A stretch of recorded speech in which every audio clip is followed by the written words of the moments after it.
3, 2, 1. Good evening, fantastic folks. Welcome back to another episode of Controversialism with Ankur Bhuya. This is part of the Skibito Talks. It has been a while since I last met you, and the reason is that I was not getting much engagement on YouTube, which is okay because I was shifting my focus more towards LinkedIn. LinkedIn is where the controversialism page is, and what is the source of most of the things that I talk about. But anyway, I am back, and I am with something which is very interesting, something which is in the realm of shadow organizations, mercenaries, private armies, political nexus, and all those kind of things.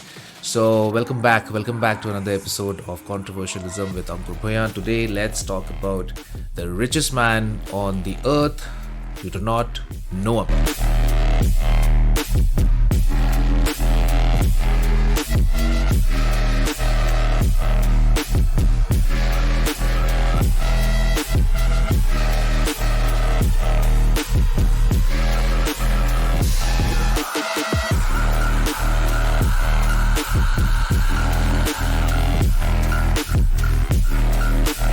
Be one of the most controversial companies in our country's history, Blackwater, the secretive private army that for critics came to represent the ugliest face of American power. Tonight you're going to hear from the man who founded and ran the entire operation. He's been accused of getting rich off of the deeply unpopular war in Iraq, but he says his critics have it all wrong. ABC's chief global affairs correspondent Martha Raddatz has the interview. They were a kind of shadowy army in the war on terror, a privately owned and heavily armed force led by this man. Did your people ever kill innocent civilians? It's entirely possible. Eric Prince. Depending on how you see it, he's either a great American patriot, used and then dumped by the United States government, or one of the biggest war profiteers in the history of armed conflict. In the opening pages of his new book, Prince writes that his company became the ultimate tool in the war on terror. It was reportedly here on Prince's Virginia estate that teams of special operatives were trained for CIA-led assassination squads that would hunt down suspected terrorists wherever they might be found. There became such a cyclone of nonsense that would feed off itself, and it built us into a 10-foot-tall boogeyman, which just wasn't the case. And you were ready to return fire? I was ready to set the record straight. Prince himself. Please raise your right hand. Called before Congress for a lashing. But if you expected Prince to apologize for anything that happened, think again. Some people will always hate the name Blackwater. They might not like me. I am perfectly comfortable with that.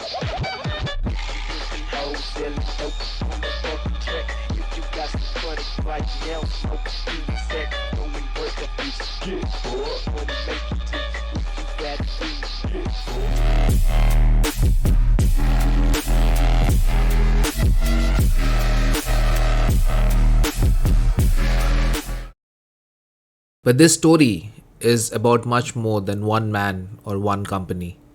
We are about to dive into the shadowy industry of private military companies, also known as PMCs, and the vast profits they reap from war.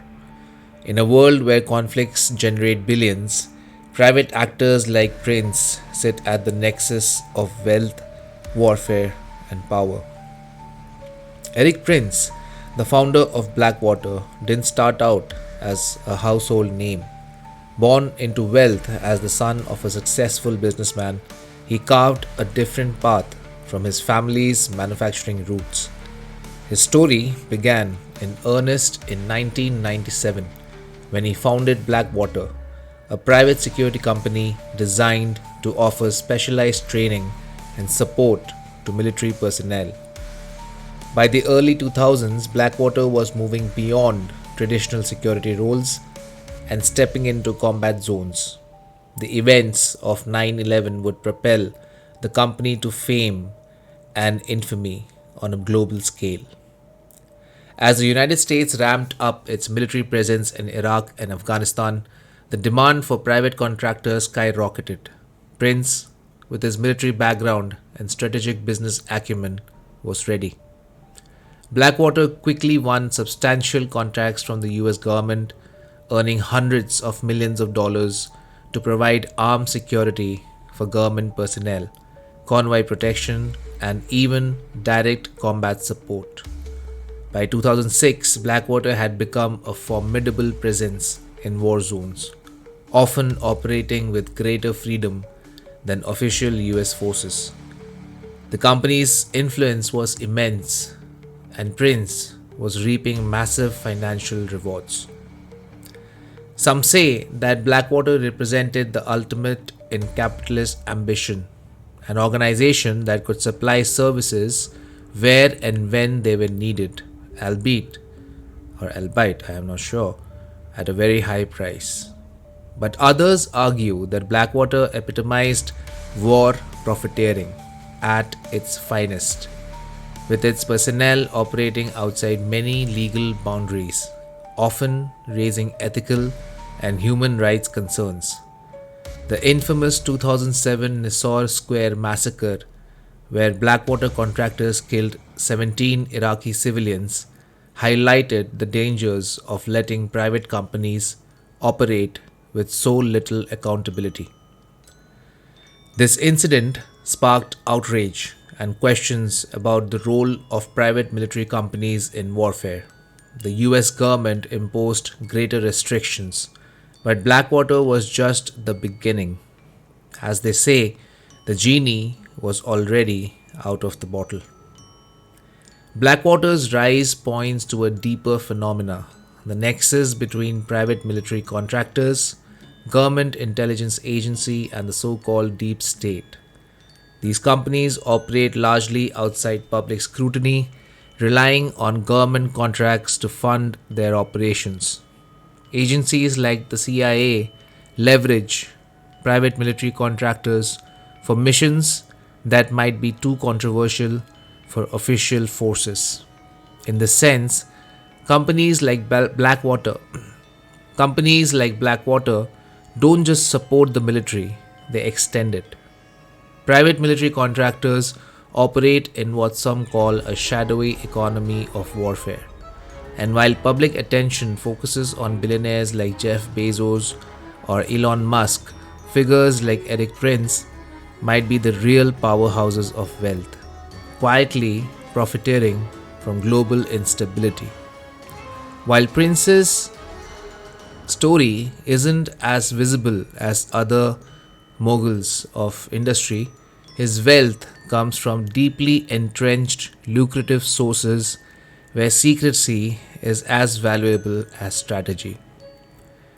It's impossible to discuss PMCs today without mentioning the Wagner Group, the Russian private military organization known for its operations in Ukraine, Syria, and parts of Africa. Wagner and Blackwater, now also known as Academy, represent two sides of the same coin. They are private armies that serve national interests while turning massive profits for their owners. While Blackwater once dominated the industry, Wagner's rise has intensified the competition in this murky world. Wagner's operations had revealed how private military companies could influence geopolitics, often in ways traditional armies cannot. In countries where direct military intervention might be diplomatically sensitive, PMCs offer governments plausible deniability.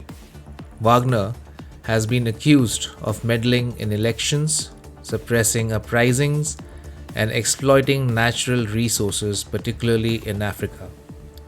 As these companies compete for global contracts, territory, and political influence, we see the emergence of a new kind of global power, one that functions outside conventional diplomatic or military channels.